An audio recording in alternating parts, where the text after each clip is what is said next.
It's softly, softly on cannabis in a drugs law revolution.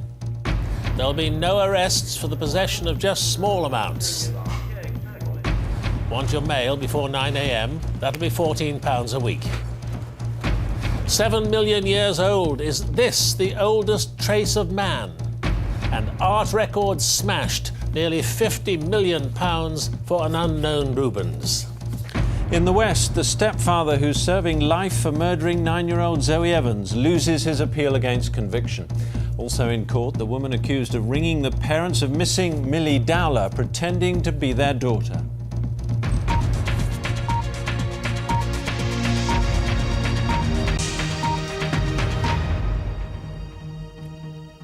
Good evening. After years of debate and controversy, Britain will finally take the plunge and effectively decriminalise cannabis.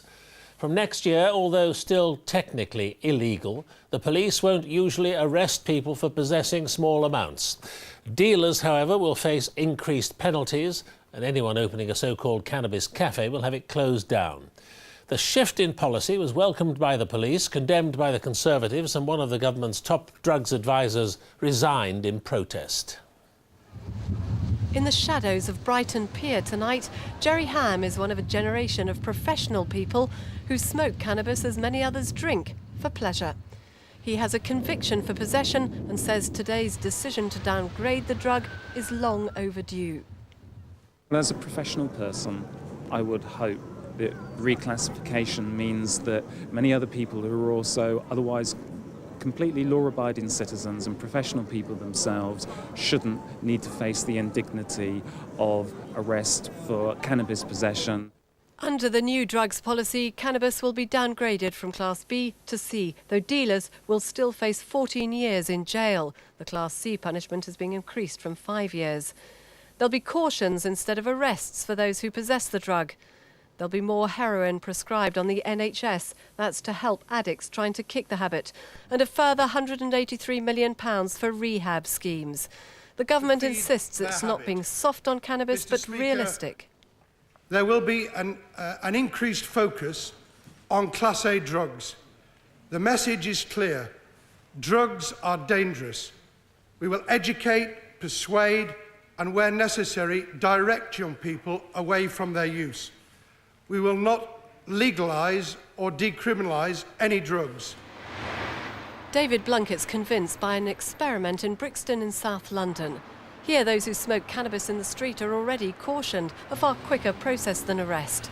Police instead can spend more time targeting heroin and cocaine dealers. What happens here will, within 12 months, now happen UK-wide. Senior police officers are pleased. The situation at the moment is that as soon as they come across a drug, they must make an arrest. That takes 4 or 5 hours, and when they've done that, the CPS and the courts award a fine of £10. That is a waste of time. But critics say the Brixton experiment has made cannabis use more overt. They claim the Home Secretary sends a confused message to young people, some of whom wrongly believe cannabis is now legal. He needs to explain how, with a policy that consists of deeply confusing mixed messages, he can conceivably expect to reduce drug dependency and criminality in this country. The government's former drug czar agrees. Keith Halliwell today announced he's resigning because of fundamental disagreements with the government over drugs. The perception that is abroad now is that the government don't care about cannabis, that cannabis is a fairly innocuous substance, and they are moving all their weight against pursuing people in possession. The political fallout will be long. Some believe ministers have gone too soft. Users like Jerry Ham say they should go further and legalise cannabis, cutting all links with more dangerous drugs. All this is hugely controversial. Downgrading cannabis is a risk. The Home Secretary will in time have to prove the move has had a knock-on effect on hard drugs. It's crucial he reduces both dealing and use of heroin and crack cocaine. Margaret Gilmore, BBC News at the Home Office. And our political editor, Andrew Marr, is in Downing Street now. Andrew, not everyone at Westminster is convinced by the logic at the heart of this change. How much unhappiness is there? Oh, a great deal, above all from the Conservatives, of course, but also from people on Labour's backbenches. And the Conservatives are making one very simple point. They're saying, look, if you really think cannabis is pretty harmless, then you could totally decriminalise it, sell it in newsagents, tax it, treat it like anything else. Or, if you think it's dangerous, you could keep clamping down on it. But what we're doing in this is that we're saying to people, cannabis is fine, we remove the stigma, you can have cannabis as long as you go off and deal with criminals in order to get it. Because these dealers are terrible people and we're going to stamp down on them. It's a bit like saying beer is a great thing, but as for those publicans, those swine, barmen and so on who are selling you beer, we're going to put them in jail. It is at the very, very least an extremely mixed message. And that's the most powerful argument against the government's case that's come out from Westminster tonight. So what is the biggest political risk or gamble for the government here? Well, I think simply that it doesn't work. The government are convinced that, frankly, life has moved on beyond the days when kind of middle-aged, whiskey-soaked, chain-smoking people could harangue youthful people in this country about cannabis. It won't wash anymore. I bumped into David Blunkett a little while ago and I said, was there one thing that had made him change his mind? And he said, yes, he'd been to a conference, talked to the families of drug abusers, and they'd said again and again, look, people don't believe that cannabis is that dangerous, and because they don't believe us, they don't believe us when we're talking about serious and much more dangerous drugs too. That really is what's convinced them to change. They think there was no other way out. Andrew Marr, thank you. From next Monday, homes and businesses in some areas will have to pay £14 a week to receive post before 9 a.m. It's the latest cost-saving proposal by the loss-making post office group Consignia. Jenny Scott reports. We're all used to paying to send our post, but what about to receive it? As of Monday, many small businesses here in East London may have to do just that to guarantee early delivery, and they're not happy. The quicker we can get through the paperwork, there's customers to deal with, patients to see. So, you know, the later we get our post, everything gets delayed. It's part of deep cost cuts by Consignia. There'll only be one delivery a day in pilot areas and a £14 weekly charge to guarantee post before 9 a.m. if you receive fewer than 20 letters a day. That's on top of more than 30,000 planned job cuts. Small businesses don't like it. The problem for small businesses is twofold. One, £14 a week is a lot of money for many small businesses. The second problem is that small businesses rely on cash flow. They need the cheques they get in the post into the bank that day. But Consignia, or the Royal Mail as it's soon to be known again, is losing more than £1 million a day. The price of moving from a cosseted public service into a cutthroat marketplace. We don't think we have any choice but to make this move. Because the alternative was to put our prices up significantly, and actually we believe that might lose us business and send us in a downward spiral. This isn't the first piece of bad news delivered by Consignia. First there were record losses of more than £1 billion, then thousands of jobs were cut, and now they're suggesting charging some customers for early delivery. It's the reality of living in an open and competitive environment. Jenny Scott, BBC News. On Wall Street tonight, the Dow Jones index of leading shares has dropped below the symbolic level of 9,000. It closed at 8,813, down 283, or more than 3% on the day. Here, the FTSE 100 was also down by 123. The drop on Wall Street was being blamed on renewed concerns about irregularities in corporate accounting. Scientists working in Central Africa have found a 7-million-year-old skull, thought to be the remains of our oldest human ancestor. The skull has been hailed as a landmark discovery and could even prove to be the so-called missing link between apes and humans. It was unearthed in Chad, from where Palab Ghosh reports. Africa, the cradle of humanity, where sometime in the distant past apes evolved into modern humans. Just how that happened has remained a mystery, until perhaps now. For 8 years, French scientist Michel Brunet has searched the Chaldean deserts for evidence of early man. Last summer, his assistant Jimbu Mahunte made a discovery that's set to shake our view of human evolution.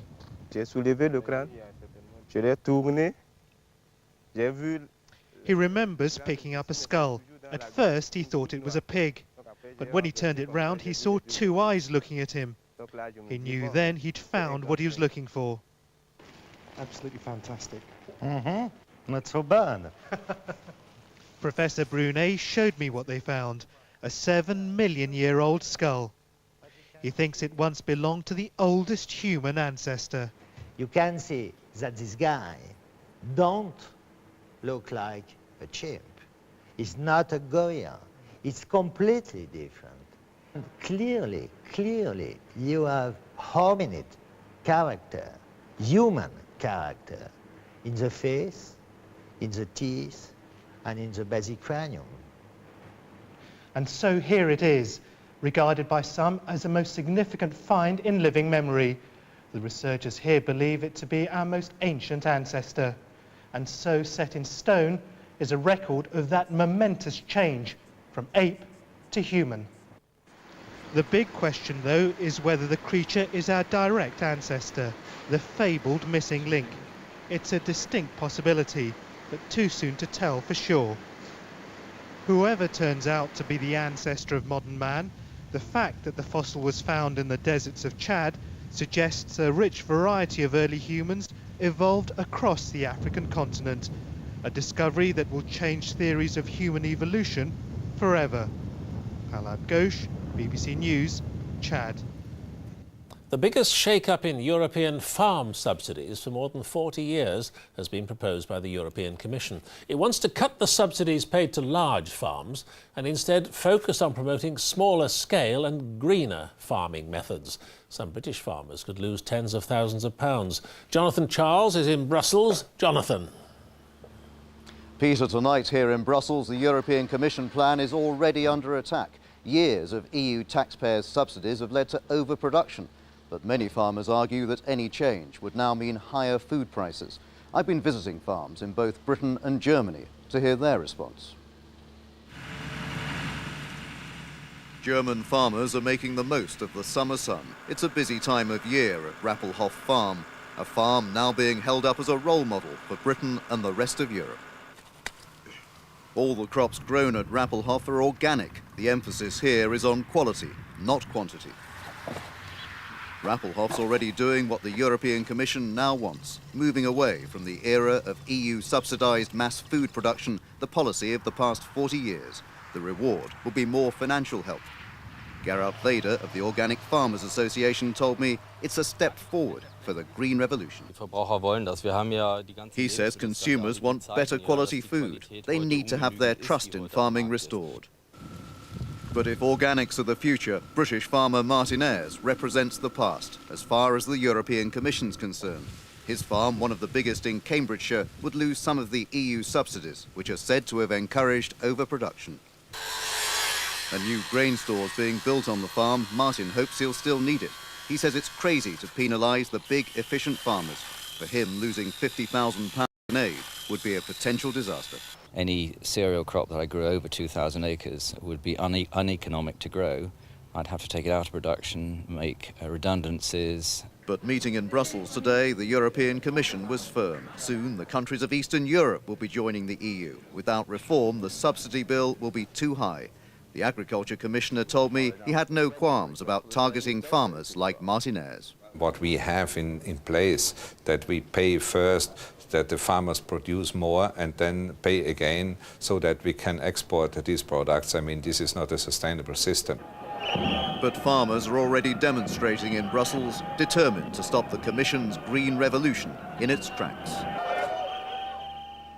And tonight, EU governments are already arguing. Britain says these cuts don't go far enough. France says they're too deep, too painful for farmers. I think getting a compromise on these proposals will be very difficult indeed. Peter.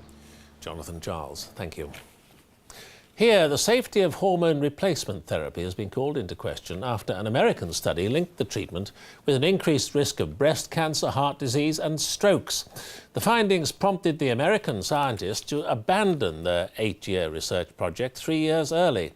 More than 2.5 million British women use HRT, but doctors have urged them not to panic, saying the risks are still relatively small.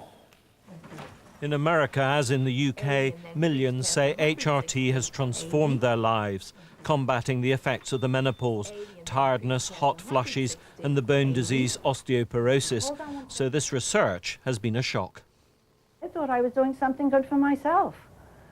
And then I got a little blow. Hold on 1 second. Women are already warned about a small extra risk of breast cancer. Now this large study has confirmed that and found other problems as well. It wasn't only heart disease. It wasn't only strokes. It wasn't only blood clots. It was all three of these. And then you had the breast cancer. These four things went in the wrong direction. So what are the extra risks of taking this form of HRT? Among 10,000 older women every year, you might expect about 30 to have heart problems. Among those on HRT, the figure was 37. It's a similar story for strokes and breast cancer. Out of every 10,000, 8 more women suffered strokes and 8 more developed breast cancer. But there were benefits too. 6 fewer women developed colon cancer and 5 fewer suffered hip fractures.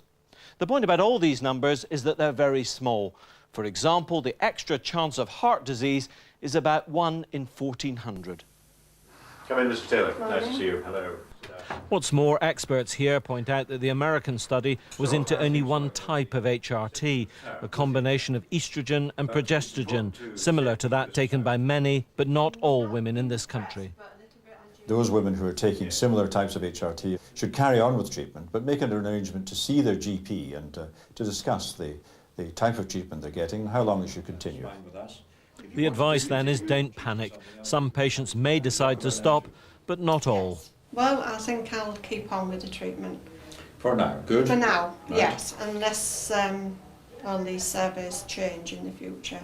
More research is underway into HRT gels and pills, both here and in America. In the meantime, the government's Medicines Control Agency is to conduct an urgent review into this latest study. Neil Dixon, BBC News. The Turkish government is on the brink of collapse tonight after the resignation of 6 ministers in just 2 days. Earlier, the Prime Minister Bülent Ecevit held his first cabinet meeting since he was taken ill 2 months ago in a last-ditch effort to cling on to power. But this evening, one of America's key allies remains in both political and economic crisis. The sick man of Europe's frontier with Asia. Turkey's Prime Minister has been too ill to attend cabinet meetings for months now.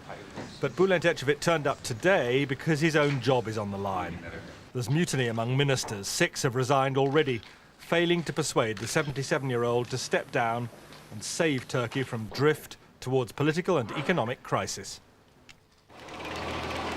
That danger really alarms Europe and the United States because Turkey is such a vital ally against Islamic extremism.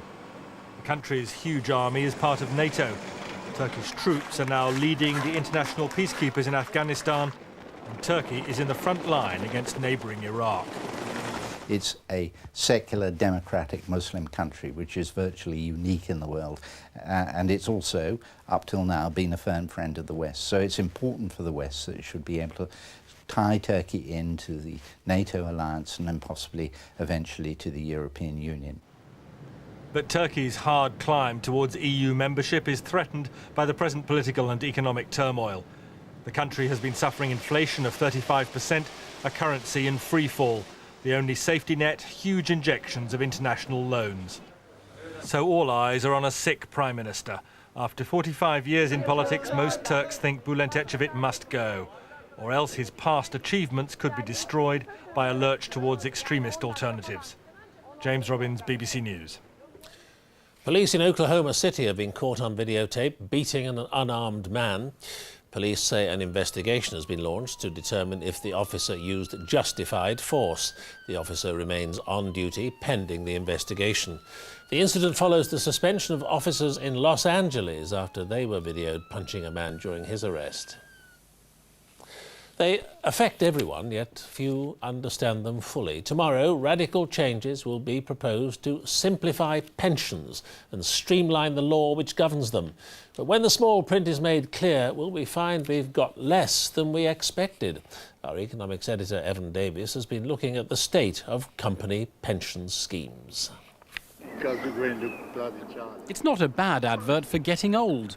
A quiet life, an afternoon on the green, a secure company pension. It's what a generation of middle to upper income households have become used to. We now manage more holidays per year. Originally I was on 1 or 2 when I was working. and are now up to 4 or 5. Not many of today's pensioners are that well off, but there's even more worry about tomorrow's pensioners.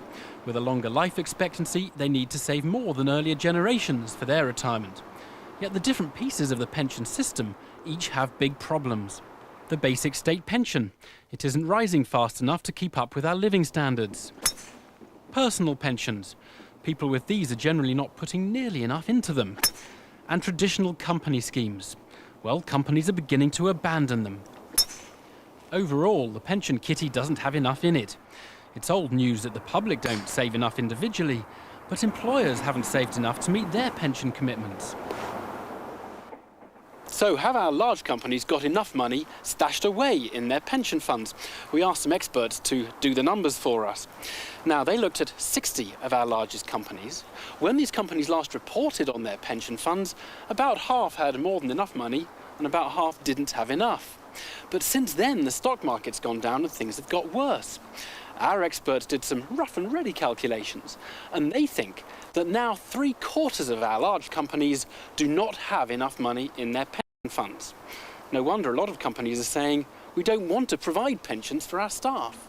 Pensions are about a long-term saving, and so it doesn't necessarily matter on any given day what the status of the pension scheme is. The key question for companies is, if things don't improve, do they have enough money to put into the scheme to make good any loss that has occurred because share values haven't kept up as they expected? And what happens if companies can't find the cash? Robert Smith worked for a textile company in Bradford. The company went into administration and the pension scheme was in deficit. So instead of getting the £39,000 pension he thought, Mr. Smith is on less than £6,000.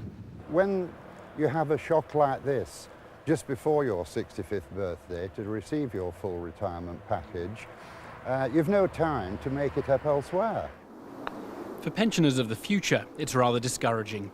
But if company schemes are underfunded, sometimes unsafe and sometimes being withdrawn, it's the individual who inevitably has to think about retirement instead. Evan Davis, BBC News. The new Leeds United manager Terry Venables has said his new club has the potential to go right to the top. He also insisted he can hold on to the talented defender Rio Ferdinand. But the former England coach admitted he will be forced to sell players, and Lee Bowyer is expected to be the first to go. Our sports correspondent David Eads reports. You get instant results with Terry Venables. He brought the sunshine today. Tomorrow, though, the fans will want trophies, and that will be much harder to guarantee, because El Tel has come to a club with a financial problem. Fittingly, his first news conference was set in a sort of planetarium. After all, some of this club's stars will soon be out. Is your mind made up already as to who you want to see staying here and who you think perhaps you could lose? If we could, we'd like to keep them all. We've got a terrific squad, but it's not a secret. There's £15 million to be found, and that's what we've got to do. And here's Bowyer coming from midfield and scoring! Lee Bowyer could be the first to leave. He's in advanced talks with Liverpool, and teammate Olivier Dacour could be off to Italy, while Robbie Keane, Ireland's World Cup hero, is fiercely resisting a move to Sunderland. Yet Rio Ferdinand is the one player Venables can't afford to lose if the club's serious about success. We want to be at the very top if it's possible. That is what our drive is. That is our intention. And now it's action and not words that's got to be carried out. If you succeed at Leeds United, they certainly don't forget you. And Terry Venables has the footballing pedigree to do that. The question is, though, can he bring back the glory days to this club when he has to cut costs and sell players? David Eads, BBC News, Elland Road. A previously unknown painting by the Flemish artist Rubens has tonight become the most expensive picture ever sold at auction in Britain. The Massacre of the Innocents was bought by a collector for £45 million at Sotheby's. Kim Barnes was there. Sotheby's auction house was packed out with potential bidders from all over the world. The star was expected to be a Rembrandt portrait, but the show was well and truly stolen by a completely unknown Rubens, The Massacre of the Innocents. £45 million. I'm going to sell last chance at £45 million to you. In this picture and a few others painted around 1610, you can feel the self-awareness of genius. and it's painted with an incredible force and vigour and energy that matches the subject. Described as a lost masterpiece, this painting was hanging in a monastery until it was correctly attributed to Sir Peter Paul Rubens 300 years late. Though a little gory for some tastes, the painting's said to be exceptionally well preserved and a hugely important find. It went to an anonymous private collector, and it's not known where this record-breaking purchase will be heading for. Kim Barnes, BBC News, Central London. It's 25.5 minutes past 10. I'll be back a little later with an update on the day's headlines. But now, we join our news teams across the United Kingdom.